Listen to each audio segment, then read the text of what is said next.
Click TV news కి స్వాగతం. వార్తలోని ముఖ్యాంశాలు చూద్దాం. అర్హులైన పేదలందరికీ రేషన్ కార్డులు అందించడమే ధ్యేయం. మంత్రివర్గ సమావేశంలో ముఖ్యమంత్రి రేవంత్ రెడ్డి ప్రకటన. కాంగ్రెస్ ప్రభుత్వం రైతులను దారుణంగా మోసం చేసింది. దాదాపుగా రైతులకు 26,500 కోట్ల రూపాయలు ఎగ్గొట్టారన్న BRS party working president KTR. ప్రభుత్వ జీవోలు ఇకపై ఇంగ్లీష్ తో పాటు తెలుగులో కూడా హర్షం వ్యక్తం చేసిన కాంగ్రెస్ పార్టీ రాష్ట్ర ముఖ్య అధికార ప్రతినిధి తులసిరెడ్డి. విశాఖ సెంట్రల్ జైలును ఆకస్మిక తనిఖీ చేసిన వంగలపూడి అనిత. గంజాయి ఖైదీలు మొబైల్ ఫోన్స్ వాడకం వంటి ఆరోపణలపై ఆగ్రహం వ్యక్తం చేసిన హోం మినిస్టర్. చాలా కాలంగా పెద్దవాళ్ళని పట్టి పీడిస్తున్న సమస్య రేషన్ కార్డు లేకపోవటం. రేషన్ కార్డు లేని అందరికీ కొత్త రేషన్ కార్డులు ఇవ్వాలని రేవంత్ రెడ్డి మంత్రివర్గ సమావేశంలో నిర్ణయం తీసుకున్నామని తెలిపారు. ఈ పథకాలన్నింటినీ జనవరి 26, 2025 నుంచి ప్రారంభిస్తామని తెలిపారు. రాజ్యాంగం అమలు జరిగి 75 వసంతాలు పూర్తి చేసుకున్న సందర్భంగా ఆ తేదీ నుంచి పథకాలు అమలు చేయాలని నిర్ణయం తీసుకున్నామని చెప్పారు. వ్యవసాయ యోగ్యం లేని భూములకు రైతు భరోసా వర్తించదని వివరించారు ముఖ్యమంత్రి రేవంత్ రెడ్డి. చాలా సంవత్సరాల నుంచి రేషన్ కార్డుల సమస్య పేదవాళ్ళను పట్టి పీడిస్తుంది. అందుకే రేషన్ కార్డు లేని అందరికీ నూతన రేషన్ కార్డు ఇవ్వాలని కూడా ఈ మంత్రివర్గ సమావేశంలో నిర్ణయం తీసుకోవడం జరిగింది. కాబట్టి ఈ అన్ని పథకాలు జనవరి 26, 2025 నుండి ప్రారంభం కాబోతున్నాయి. జనవరి 26, 2025కు ఒక ప్రత్యేకత ఉన్నది. మన రాజ్యాంగం అమలు జరిగి డాక్టర్ బాబాసాహెబ్ అంబేద్కర్ గారు మన రాజ్యాంగాన్ని ప్రసాదించి అమలు చేయబట్టి 75 సంవత్సరాలు పూర్తి చేసుకుంటున్న సందర్భంగా జనవరి 26, 2025 నుంచి పథకాలను అన్నింటిని కూడా అమలు చేయాలి అని చెప్పి మా ప్రభుత్వం నిర్ణయం తీసుకున్నది. అదేవిధంగా వ్యవసాయ యోగ్యం కాని భూములు అంటే రాళ్ళు, రప్పలు, గుట్టలు, రోడ్లలో పోయిన వాటికి లేదా మైనింగ్ చేస్తున్న భూములకు లేదా నాలా కన్వర్షన్, రియల్ ఎస్టేట్ వెంచర్ పరిశ్రమలకు తీసుకున్న భూములు, అదేవిధంగా రైతుల నుంచి ప్రభుత్వం సేకరించిన భూములకు రైతు భరోసా వర్తింపజేయము. కాంగ్రెస్ ప్రభుత్వం ఏర్పడిన తర్వాత రైతులను దారుణంగా మోసం చేశారని, దాదాపుగా రైతులకు 26,500 కోట్ల రూపాయలు ఎగ్గొట్టారని తెలిపారు BRS party working president KTR. Revanth Reddy ప్రభుత్వం ఒక ఎకరానికి 17,500 చొప్పున రైతు బంధు బాకీ పడిందని, ఒక్కో రైతుకు ఎన్ని ఎకరాలకు ఎంత బాకీ ఉందో ఈ పోస్టర్లు ఉరుం వేసి రేవంత్ రెడ్డి ప్రభుత్వాన్ని ఎండగడతామని అన్నారు కేటీఆర్. ఈ పోస్టర్లు ఊరూరా వేస్తాం. ప్రభుత్వం ఇప్పటి వరకు ఎగ్గొట్టింది, ఈ ప్రభుత్వం వచ్చినాక ఎగ్గొట్టింది ఒక్కొక్క రైతుకు మొత్తం అందరు రైతులకు కలిపితే దాదాపు 26,500 కోట్ల రూపాయలు. పోస్టర్లు ఊరూరా వేస్తాం. చెప్పు సమాధానం. ఒక్కొక్క రైతుకు నువ్వు చెప్పిన ప్రకారం ఏమన్నావు? నువ్వు అన్నాడు డిసెంబర్ 3కు ముందు తీసుకుంటే 5,000, డిసెంబర్ 3 తర్వాత తీసుకుంటే 7,500 ఎకరానికి. ఇది రేవంత్ రెడ్డి చెప్పిన మాట. వేసినావా మరి 7,500 చొప్పున? ఒక్కళ్ళకన్నా పడ్డదా ఈ రాష్ట్రంలో? అందుకే మేము అంటున్నాం, ఒక్కొక్క రైతుకు ఒక్కొక్క ఎకరానికి నువ్వు పడ్డ బాకీ 17,500 రూపాయలు. ఒక ఎకరానికి బాకీ 17,500. ఒక ఎకరానికి 17,500 అయితే ఇగో 2 ఎకరాలకు ఎంత, ఎవరికైనా ఎక్కలు రాకపోతే 2 ఎకరాలకు ఎంత, 3 ఎకరాలకు ఎంత, 7 ఎకరాలకు ఎంత, ఇవన్నీ ఊరూరా పోస్టర్లు వేస్తాం. రైతులు అడుగుతారు, ప్రభుత్వానికి సమాధానం చెప్పాలి. ఎందుకంటే నువ్వు తప్పించుకుంటా అనుకుంటున్నావు, రైతు బంధును మొత్తానికి బొండిగా విసికి చంపేస్తా అనుకుంటున్నావు. రాష్ట్ర ప్రభుత్వం ఉత్తర్వులు, జీవోలు ఇకపై ఇంగ్లీష్ తో పాటు తెలుగులో కూడా అందుబాటులోకి తేవాలని నిర్ణయించడం హర్షణీయమని అన్నారు కాంగ్రెస్ పార్టీ రాష్ట్ర ముఖ్య అధికార ప్రతినిధి డాక్టర్ ఎన్ తులసిరెడ్డి. దేశంలోనే తొలి భాషా ప్రయుక్త రాష్ట్రము ఆంధ్రప్రదేశ్ అని, రాష్ట్రం 90% ప్రజలు తెలుగు మాట్లాడతారని అన్నారు. అటువంటి రాష్ట్రంలో ఇంతవరకు తెలుగులో జీవోలు లేకపోవడం అనేది చాలా దురదృష్టకరమని అన్నారు. ప్రస్తుత ప్రభుత్వం తీసుకున్నటువంటి నిర్ణయం హర్షణీయమని అన్నారు తులసిరెడ్డి. రాష్ట్ర ప్రభుత్వ ఉత్తర్వులు అంటే ప్రభుత్వ జీవోలు ఇక మీదట ఇంగ్లీష్ భాషతో పాటు తెలుగు భాషలో కూడా అందుబాటులోకి తేవాలని రాష్ట్ర ప్రభుత్వం నిర్ణయించడం చాలా హర్షణీయం. కాంగ్రెస్ పార్టీ ఈ నిర్ణయాన్ని స్వాగతిస్తూ ఉంది. దేశంలోనే తొలి భాషా ప్రయుక్త రాష్ట్రం ఆంధ్రప్రదేశ్. రాష్ట్రంలో 90% పైగా ప్రజలు తెలుగులో మాట్లాడతారు. అటువంటి రాష్ట్రములో ఇంతవరకు ప్రభుత్వ జీవోలు తెలుగులో అందుబాటులో లేకపోవడం అనేది చాలా దురదృష్టకరం, చాలా శోచనీయం. ఎందుకంటే ప్రభుత్వ పాలనలో జీవోలు అనేవి కీలక పాత్ర పోషిస్తాయి. అటువంటి జీవోలు అందరికీ అర్థమయ్యే భాషలో, తెలుగు భాషలో, మాతృభాషలో లేకపోవడం అనేది చాలా గర్హనీయం. ఏది ఏమైనా ప్రస్తుత ప్రభుత్వం తీసుకున్న నిర్ణయాన్ని కాంగ్రెస్ పార్టీ స్వాగతిస్తూ ఉంది. ఇది తెలుగు భాషాభివృద్ధికి ఒక ముందడుగని చెప్పేసి కాంగ్రెస్ పార్టీ భావిస్తూ ఉంది. అదే సమయంలో ఇంకా 3 నిర్ణయాలు తీసుకోవాలి. ఒకటి, గతంలో వైకాపా ప్రభుత్వం, జగన్ ప్రభుత్వం పాఠశాల విద్యలో తెలుగు మాధ్యమాన్ని రద్దు చేస్తూ జారీ చేసిన జీవో 85ను వెంటనే ఉపసంహరించుకోవాలి. పాఠశాల విద్యలో అటు ఆంగ్ల మాధ్యమాన్ని, ఇటు తెలుగు మాధ్యమాన్ని రెండింటినీ కొనసాగించాలి. ఏ మాధ్యమంలో చదవాలనేది అది విద్యార్థికి, వాళ్ళ తల్లిదండ్రుల ఇష్టాయిష్టాలకు వదిలిపెట్టాలి. మూడవది, తెలుగు మాధ్యమములో చదివిన విద్యార్థులకు విద్యా ఉద్యోగాలలో 3 నుండి 5% అదనపు మార్కులు వేయాలని కాంగ్రెస్ పార్టీ రాష్ట్ర ప్రభుత్వానికి విజ్ఞప్తి చేస్తా ఉంది. విశాఖ సెంట్రల్ జైలును ఆకస్మికంగా సందర్శించారు హోంమంత్రి వంగల్పూడి అనిత. జైల్లో ప్రస్తుత పరిస్థితులను అడిగి తెలుసుకున్న వనిత ఇటీవల వచ్చిన ఆరోపణలు, సెంట్రల్ జైల్లో గంజాయి సరఫరా వంటి ఆరోపణలపై ఆరా తీశారు. ఇటీవల ఖైదీల వద్ద జైల్లో సెల్ ఫోన్లు వెలుగు చూడటంతో విచారణ జరిపి కఠిన చర్యలు తీసుకుంటామని అన్నారు వంగల్పూడి అనిత.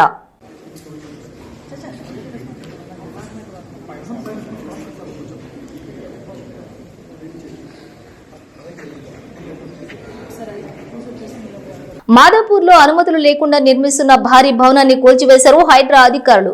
మాదాపూర్ అయ్యప్ప సొసైటీ వద్ద నూతనంగా నిర్మిస్తున్నటువంటి బహుళ అంతస్తుల భారీ భవనాన్ని కూల్చివేశారు.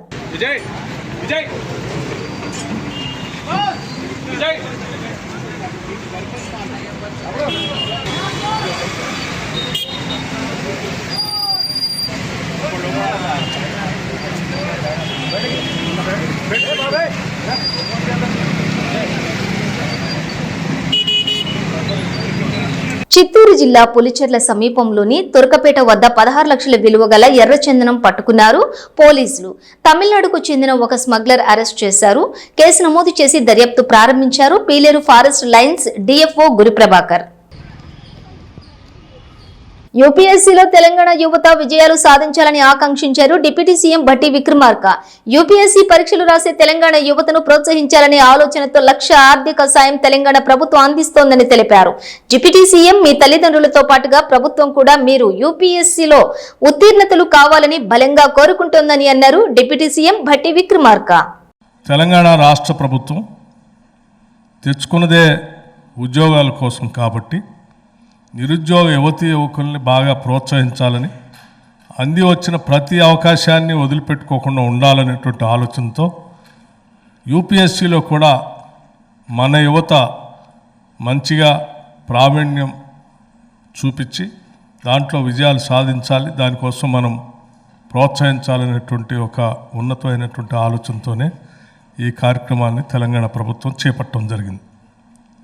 40 మంది మెయిన్స్లో ప్రిపేర్ అయ్యి ప్రిలిమ్స్ కోసం ఉత్తీర్ణులు కావటం కోసం ప్రయత్నం చేస్తే దాంట్లో 20 మంది మెయిన్స్లో పాస్ అయ్యి ఈరోజు ఇంటర్వ్యూకి సెలెక్ట్ అయి ఉన్నటువంటి ఆ 20 మందిని కూడా ప్రోత్సహించి వారికి కూడా ₹1 లక్ష చెక్నిచ్చి ప్రోత్సహిస్తే ఆ ఇంటర్వ్యూకి ఢిల్లీ పోయినప్పుడు యూపీఎస్సీ ఎగ్జామ్ కోసం అక్కడ ఇక్కడ ఉండటానికి కావాల్సిన పరిస్థితుల్లో రెంట్కి ఉండాల్సిన పరిస్థితి వస్తుంది, భోజనం ఖర్చులు ఉంటాయి, కొద్దిగా కోచింగ్ సెంటర్ పోతే వాళ్ళ ఫీజు ఉంటుంది. సో వీటన్నిటికి కూడా కొంత వెసులుబాటు కల్పించడానికి రాష్ట్ర ప్రభుత్వం నుంచి ₹1 లక్ష చెక్ వాళ్ళకి అందిస్తే ఎటువంటి ఇబ్బంది లేకుండా దృష్టి అంతా ఇంటర్వ్యూ మీదనే పెట్టడానికి ఉపయోగపడుతున్నటువంటి ఒక ఉన్నతమైన ఆలోచనతో తిరిగి మళ్ళీ ముఖ్యమంత్రి గారు మంత్రిమండలి ఆలోచన చేసి కేవలం మెయిన్స్ వాళ్ళకే కాదు ఇంటర్వ్యూ పోయే వాళ్ళకు కూడా మనం ప్రోత్సహించాలని చెప్పి ఆలోచనతోనే మరొక ₹1,00,000 చెక్ను వారికి అందించాలనేటువంటి ఆలోచనతో ఈ కార్యక్రమాన్ని ఇక్కడ ఏర్పాటు చేశాం. అందులో భాగంగా ఈరోజు ఆ 20 మంది ఈరోజు ఇంటర్వ్యూకు వెళ్తూ ఉంటే రాష్ట్ర ప్రభుత్వం తరఫున మేమంతా గర్విస్తూ ఉన్నాం. ఈ 20 మంది యూపీఎస్సీ ఇంటర్వ్యూలో పూర్తిగా సంపూర్ణంగా విజయవంతులై అందులో సెలెక్ట్ అయ్యి వస్తే నిజంగా తెలంగాణ రాష్ట్రానికి అంతకంటే కావాల్సింది ఏమీ లేదని కూడా సంతోషిస్తాను. సో ఇది తెలంగాణ ప్రజలకి ఇక్కడ నుంచి మిమ్మల్ని ప్రోత్సహించి పంపిస్తే యూపీఎస్సీ సెలెక్ట్ అయితే సరే మన రాష్ట్రానికి వచ్చేవాళ్ళు రాష్ట్రానికి వస్తారు. దేశంలో ఎక్కడున్నా కానీ మా ప్రభుత్వం మమ్మల్ని ప్రోత్సహించి యూపీఎస్సీలో సెలెక్ట్ కావటానికి సహకరించింది. కాబట్టి నా రాష్ట్రాన్ని నా ప్రభుత్వాన్ని కాపాడుకుంటూ ఏ స్థాయిలో ఎక్కడున్నా కానీ ఈ రాష్ట్ర ప్రయోజనాల కోసం మంచి మనసుతో మీ ప్రయత్నం కూడా మీరు చేస్తారనేటువంటి ఆశ ఆలోచన మా అందరికీ ఉంది. అందుకోసమే మిత్రులారా, మీ అందరికీ మీ తల్లిదండ్రులు ఎంత ఆశపడతా ఉన్నారో మీరు సెలెక్ట్ కావాలని ఈరోజు రాష్ట్ర ప్రభుత్వ అధినేతలుగా మేమంతా కూడా ఆశపడతా ఉన్నాం మీరందరూ సెలెక్ట్ కావాలని. అదే మా అందరికీ ఉన్నటువంటి బలమైనటువంటి కోరిక. గత బీఆర్ఎస్ ప్రభుత్వంలో భారత్ పాకిస్తాన్ సరిహద్దుల ప్రగతి భవన్ చుట్టూ పోలీస్ పహారా ముళ్ల కంచెలు చేశారని సామాన్య ప్రజలకు కూడా ప్రవేశం ఉండేలా డిసెంబర్ 7, 2023 మధ్యాహ్నం 1 గంటకు ముళ్ల కంచెలను బద్దలు ప్రగతి భవన్ ను ప్రజా భవన్ గా మార్చామని అన్నారు ముఖ్యమంత్రి రేవంత్ రెడ్డి. భారత పాకిస్తాన్ సరిహద్దుల మధ్య ఏ విధంగా ముళ్ళ కంచెలేసి ఎప్పుడు పహారాలు కాస్తూ సైన్యం మోహరించి ఉంటుండేనో ఈ భవంతుల చుట్టూతో కూడా ముళ్ళ కంచెలతోటి అదే విధమైన పోలీసుల పహారాల చుట్టూత ఎప్పుడూ నిరంతరం కాపలా ఉంటుండే. అలాంటిది డిసెంబర్ 7, 2023 నాడు మధ్యాహ్నం 1 గంటకు ఈ భవంతుల చుట్టూతో ఉన్న ముళ్ళ కంచెల్ని పటాపంచలు చేస్తూ బద్దలు కొట్టి తెలంగాణ ప్రజలకు ఇందులో ప్రవేశం కల్పించడం జరిగింది. ఈరోజు ప్రగతి భవన్ నుంచి ప్రజాభవన్గా మారడం, జ్యోతిరావు పూలే గారి పేరు పెట్టుకొని ఒక సామాజిక న్యాయాన్ని అందించాలి, తెలంగాణ యువతకు సమానమైన అవకాశాలు కల్పించాలన్న ఆలోచనతోటి ప్రతి కార్యక్రమాన్ని ప్రభుత్వం బాధ్యతాయుతంగా నిర్వహించడం మొదలుపెట్టింది. నా ఇమేజ్ డ్యామేజ్ అవుతుందనుకుంటే పిఏనే కాదు సొంత పిల్లలను కూడా పక్కన పెట్టేస్తానన్నారు హోంమంత్రి వంగలపూడి అనిత. అవినీతి ఆరోపణలతో home minister Vangalapudi Anitha personal assistant ను విధుల నుండి తప్పిస్తూ ఉత్తర్వులు వెలువడిన విషయం తెలిసిందే. ఇతను ఉద్యోగుల ట్రాన్స్ఫార్మర్లకు లంచం డిమాండ్ చేసినట్లుగా, అలాగే మద్యం షాపులకు మామూలు ఇవ్వాల్సిందేనని వ్యాపారులను ఇబ్బందులు పెట్టినట్లు ఆరోపణలు రావడంతో ఇతనిని విధుల నుండి తప్పించినట్లుగా తెలుస్తోంది. నేనే తీసాను, ఇంక దానికి పెద్ద వివాదం ఏముంది? అయ్యా రామచంద్ర మీకు నేను తీసి 10 రోజులు అయింది, మీకు నన్ను తెలిసింది. చంద్రబాబు నాయుడు గారికి నాకు ప్రైవేట్ పిఏ, నేను జీతం ఇచ్చుకుంటున్న అబ్బాయి, ఓకే, విషయం తెలిసింది, తీసి పడేసాం. వాస్తవం ఉంది. నాకు ఆరోపణలు వచ్చినాయి, నేను 2-3 సార్లు అలర్ట్ చేశా మంచి పద్ధతి కాదు అని. నేను ఒకటేనండి, గవర్నమెంట్కి కానీ తెలుగుదేశం పార్టీకి కానీ డ్యామేజ్ అవుతుంది అనుకుంటే నా సొంత పిల్లల్ని కూడా పక్కన పెట్టడానికి నేను సిద్ధంగా ఉంటాను. ఎస్సీ వర్గీకరణ కోసం దేశంలోని అన్ని రాష్ట్రాల కంటే ముందే స్పందించిన సీఎం రేవంత్ రెడ్డి తన పదవి కోసం అమలు చేయటం లేదని ఎంఆర్పీఎస్ వ్యవస్థాపక అధ్యక్షులు మందకృష్ణ మాదిగ అన్నారు. సిద్దిపేట జిల్లా గజ్వేల్లో నిర్వహించిన మాదిగ ఉపకులాల ఆత్మీయ సమ్మేళనంకు మందకృష్ణ మాదిగ హాజరయ్యారు. ఈ సందర్భంగా ఆయన మాట్లాడుతూ జనాభా ప్రాతిపాదికన ప్రభుత్వ ఫలాలు పొందాలని రాజ్యాంగంలో రాసి ఉందని అన్నారు. కానీ దేశంలోని 3 చోట్ల చట్టసభల్లోని మాలలే ఉన్నారని అని తెలిపారు. అలాగే తెలంగాణలోని చట్టసభల్లో సైతం వెంకటస్వామి కుటుంబమే 3 పదవుల్లో ఉన్నారని ఎద్దేవా చేశారు.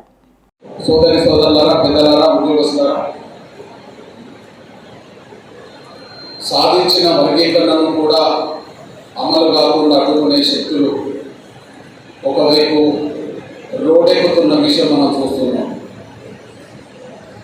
సాధించిన వర్గీకరణను కూడా అమలు కాకుండా అడ్డుకోవడానికి వాళ్ళ పలుకుబడిని ప్రయోగిస్తున్న సాధించిన విషయం మనం మర్చిపోవద్దని గుర్తు చేస్తున్నాం. ఆ సాధించిన వర్గీకరణను అడ్డుకునే శక్తులను ఎదుర్కోవడానికి, వాళ్ళ పలుకుబడిని ఎదుర్కోవడానికి మరో మహోత్తరమైన కార్యక్రమమే ఫిబ్రవరి 7న జరగబో వేల భక్తుల జాతి ఆకాంక్షల పాటలు, లక్షల డబ్బులతో మార్గల గుండె చప్పుల్లో అనే ఒక మహోత్తరమైన కార్యక్రమానికి మనం పిలుపునిచ్చి ఆ పిలుపును జయప్రదం చేయడానికి కోరడం కోసం జరుగుతున్న సమావేశమే ఈ సమ్మేళనం అనే విషయం మనం మర్చిపోవాలి.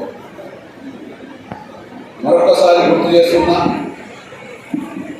30 ఏళ్ల పాటు అలుపెరగని పోరాటం చేసి మన బిడ్డల భవిష్యత్తు కోసం సాధించుకున్న వర్గీకరణను ఇంకా అడ్డుకుంటామని మాట్లాడే వాళ్ళను, సభలు పెట్టే వాళ్ళను, వాళ్ళ పలుకుబడిని ప్రయోగించే వాళ్ళను మనం చూస్తున్న విషయం మనం మర్చిపోవాలి. 30 ఏళ్ల పాటు అలుపెరగని పోరాటం చేసి సాధించుకున్న వర్గీకరణను చివరి నిమిషంలో వాళ్ళ మళ్ళా అడ్డుకునే ప్రయత్నం చేస్తున్నప్పుడు మార్గజాతి బిడ్డల భవిష్యత్తు కోసం, మార్గజాతి బిడ్డల రాబోయే తరాల భవిష్యత్తు కోసం రేపు జరగబోయే ఫిబ్రవరి 7న జరగబోయే మహత్తరమైన కార్యక్రమంలో మీరందరూ భాగస్వాములై మన బిడ్డల భవిష్యత్తును కాపాడుకోవాలని విజ్ఞప్తి చేస్తున్నాను. నేను మీ అన్నను, నేను మీ బిడ్డను. 30 ఏళ్ల పోరాటం మీ అండదండలతో నడుస్తూ వచ్చింది. నేను మీ అన్నను, నేను మీ బిడ్డను. 30 ఏళ్ల పోరాటం మీ అండదండలతో నడుతూ వచ్చారు. ఇక్కడ చాలా సంతోషం. వివిధ రాజకీయ పార్టీలలో కీలక భూమిక ఈ నియోజకవర్గంలో, జిల్లాలో పోషించే నా సోదరులు ఒక తాటి మీద నిలబడి జాతి భవిష్యత్తు కోసం మనకు పార్టీ ముఖ్యం కాదు, మన వర్గీకరణ సాధించుకోవడం ముఖ్యం అని చెప్పి వేదికను, మనం ఏ పార్టీలో ఉన్నా మన బిడ్డల భవిష్యత్తు మనకు ముఖ్యం కాబట్టి ఎస్సీ వర్గీకరణకు ఏ శక్తులైతే అడ్డుకుంటున్నాయో ఆ శక్తుల ప్రయత్నాలను ఎదుర్కొని వర్గీకరణ అమలు చేసుకోవడానికి మనం ఒక తాటి మీదకి రావాలని చెప్పి నా జాతి వివిధ రాజకీయ పార్టీలో ఉండేవారి నా తమ్ముడు, నా సోదరులు ఒక తాటి మీదకి రావడం అనేది చాలా సంతోషం. సిద్దిపేట జిల్లా హుస్నాబాద్ మైనారిటీ బాలికల గురుకుల పాఠశాలలో మంత్రి పొన్నం ప్రభాకర్ ఆకస్మిక తనిఖీలు చేశారు. ప్రభుత్వం 40% డైట్ ఛార్జీలు పెంచిన తర్వాత హాస్టళ్లలో అమలవుతున్న కామన్ డైట్ పై ఆరా తీశారు. ఈ సందర్భంగా విద్యార్థినులతోటి కలిసి భోజనం చేశారు. విద్యార్థినుల ఆరోగ్య పరిస్థితిపై ఎప్పటికప్పుడు పరీక్షలు చేయాలని, కుటుంబాన్ని వదిలి వచ్చి దూరంగా చదువుకుంటున్న వారికి తల్లిదండ్రుల మాదిరిగా జాగ్రత్తగా చూసుకోవాలని అధికారులకు సూచించారు.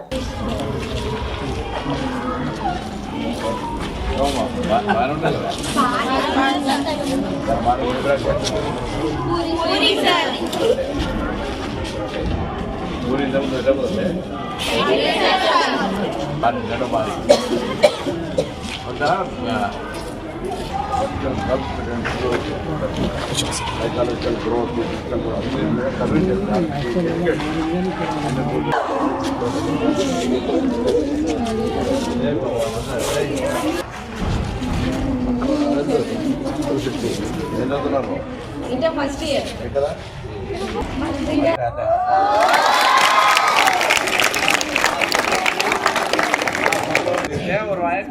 और सुप्रीम कोर्ट सर्किट भी लगा और इधर से इम्पोर्टेंट और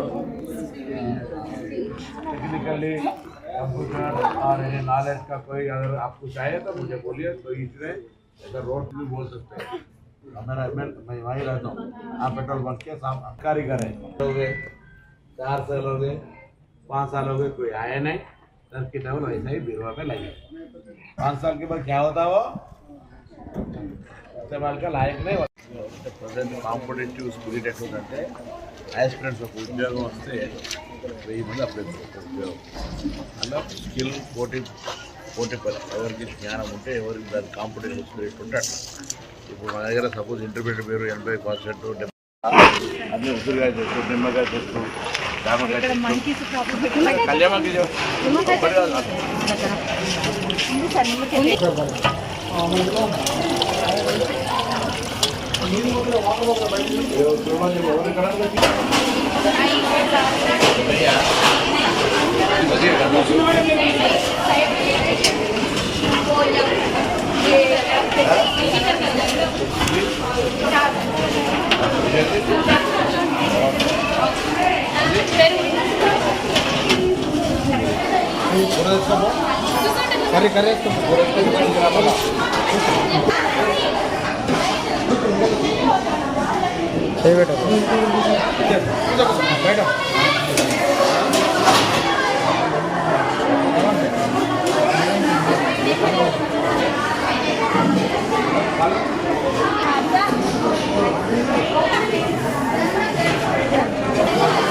బీఆర్ఎస్ వర్కింగ్ ప్రెసిడెంట్ కేటీఆర్ కు చిత్తశుద్ది ఉంటే ఆక్రమించిన భూమిని తిరిగి ప్రభుత్వానికి ఇవ్వాలని ప్రభుత్వ విప్ ఎమ్మెల్యే ఆది శ్రీనివాస్ డిమాండ్ చేశారు. రాజన్న సిరిసిల్ల జిల్లా కేంద్రంలోని కాంగ్రెస్ పార్టీ కార్యాలయంలో మీడియా సమావేశం నిర్వహించారు. ఈ సందర్భంగా మాట్లాడుతూ బీఆర్ఎస్ వర్కింగ్ ప్రెసిడెంట్ కేటీఆర్ పై మండిపడ్డారు. జిల్లాలోని తంగళ్లపల్లి మండలం పరిధిలోని 1000 ఎకరాల భూమి అన్యాక్రాంతమైన విషయాన్ని ప్రస్తావిస్తూ భూమిని తిరిగి ప్రభుత్వానికి అప్పగించాలని డిమాండ్ చేశారు. అందరికీ నమస్కారాలు. నిన్నటి రోజు కేటీఆర్ గారి అసహన ప్రెస్ మీట్ ఓవైపు గంభీరంగా మాట్లాడుతున్నప్పటికీ ఆ మాటల వెనుక బేలాతనం కనిపిస్తున్న సందర్భం. అడ్వకేట్లను మాట్లాడుతున్నా, లాయర్లను మాట్లాడుతున్నా ఎవరు భయపడకండి అంటేనే కుంభకోణం జరిగిందనేటువంటి నిగూఢ అర్థాన్ని ఆయన ప్రెస్ మీట్ ద్వారా చెప్పకనే చెప్పిన మాట సందర్భంగా చెబుతూ, ఈ సందర్భంగా ఒక కవిత ఇప్పుడే కాలంలో వస్తున్నప్పుడు మహేంద్రని మేము మాట్లాడుకున్నప్పుడు శ్రీశ్రీ గారు ఒక మాట అన్నారు, కాదేది కవితకు అనర్హత అన్నది. కాదేది కవితకు అనర్హం అన్నట్టుగా కాదేది భూ కబ్జాలకు అనర్హం అన్నట్టు 10 రకాల భూములు సిరిసిల్ల ప్రాంతంలో ప్రైమ్ టైం లొకేషన్లో భూములకు కబ్జా గురైంది వాస్తవం కాదా? మిమ్మల్ని అడుగుతున్న సూటిగా మీ గుండె మీద చేతి వేసుకొని నిన్న మీరు మాట్లాడిన ప్రెస్ మీట్ పెట్టిన బీఆర్ఎస్ భవన్ కూడా కబ్జా గురైందా లేదా? మీకు ఇచ్చిందెంత ప్రభుత్వ స్థలం, మీరు ఆక్యుపై చేసి నిర్మాణం చేసుకునేది ఎంత? ముందు దానిపైన నిజాలు ప్రజలకు చెప్పంటున్నా. నిన్నటి రోజు మీరు పెట్టిన ప్రెస్ మీట్ బీఆర్ఎస్ భవన్ సైతం కబ్జా గురైంది కేటీఆర్ గారు. ఇది మీ ఆత్మకు తెలుసా లేదా? తెలియకపోతే ఇప్పుడైనా తప్పొప్పుకొని నీ స్థలానికి మిగిలిన స్థలాన్ని మీరు ఇప్పటికే కొంతమంది ఈ స్థలం మాకద్దు అనర్హమైనటువంటి, అంటే ఇది ఈ ప్రభుత్వ భూమి ఎవరైతే అర్హులకు చెందాలనో వారికి కాకుండా మాకు వచ్చినటువంటి తిరిగి మీకు ఇస్తున్నామని చెప్పినటువంటి సందర్భాన్ని గుర్తు చేసుకొని రేపు నువ్వు ఆదర్శంగా ఉండాలనుకుంటే నీ బీఆర్ఎస్ భవన్ కబ్జాకు నీకు ప్రభుత్వం ఇచ్చిన భూమి కంటే మిగిలిన భూమిని ముందుగా నువ్వు ప్రభుత్వానికి తిరిగిచ్చి సమానం చెప్పడం మాట సందర్భం చెప్తున్నా. ఇంతమంది కవిత చెప్పినటువంటి ఏముచ్చరైతే ఉందో నేను ఒక 10 రకాల భూములు చెప్తా. ప్రైమ్ టైం లొకేషన్లో 2 కోట్లకు ఎకరం ఉన్న భూములు సైతం 50 లక్షల పైచిలకు ఉన్నటువంటి భూములు సైతం ఈరోజు మీ 9.5 సంవత్సరాల పరిపాలనలో విచ్చలవిడిగా అర్హులకు చెందాల్సిన భూములు, భావితరాల ప్రజలకు చెందాల్సిన భూములు, ప్రజలకు పేద ప్రజలకు చెందాల్సిన భూములు, వాటర్ ట్యాంకుల నిర్మాణమో, స్కూళ్ళ నిర్మాణమో, ఇందిరమ్మ ఇళ్ళ కోసమో ఇవ్వాల్సినటువంటి భూములు ఒక్కొక్కటి చదువుతారు దయచేసి మీరందరూ కూడా. జంగు సిపాయి భూములు, శిఖం భూములు, పోరంబోకు భూములు, బంచరాయి భూములు, అసైన్మెంట్ భూములు, లావణి పట్టాకు సంబంధించిన భూములు, ఆఖరికి దేవాలయం సంబంధించిన భూములు, ఫారెస్ట్ భూములు, చెరువులను కూడా కబ్జా చేసే విధంగా. ఇంకోటి కారీజ్ ఖాతా, కేకే ఖాతా. ఆఖరికి 10 రకాలు ఏవైతే భూములు ఆనాడు భావి తరాల వారికి అవసరమని చెప్పించినటువంటి ఈ భూములన్నిటి కూడా మీరు కబ్జాను గురి చేసి 1000 ఎకరాలన్నా, నేను హైదరాబాద్లో ప్రెస్ మీట్ పెట్టినప్పుడు 1000 ఎకరాలన్నా. ఇవి ఈనాటి వార్తా విశేషాలు. చూస్తూనే ఉండండి న్యూస్.